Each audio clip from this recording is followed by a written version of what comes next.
কিয়ামতের বড় একটি আলামত হচ্ছে দাব্বাতুল আরদের আগমন।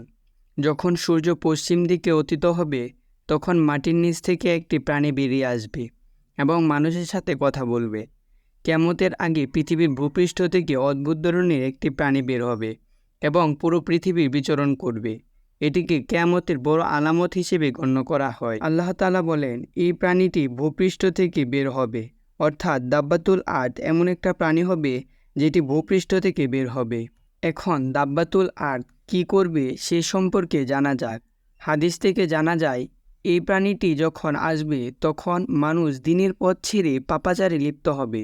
চারিদিকে যখন কাফেরদের সংখ্যা বেড়ে যাবে তখন এই প্রাণীটি বেরিয়ে আসবে। নবী করিম সাল্লাল্লাহু আলাইহি সাল্লাম বলেছেন, এই প্রাণীটির কাছে হযরত মূসা আলাইহিস সালামের লাঠি এবং হযরত সুলাইমান আলাইহিস সালামের আংটি থাকবে।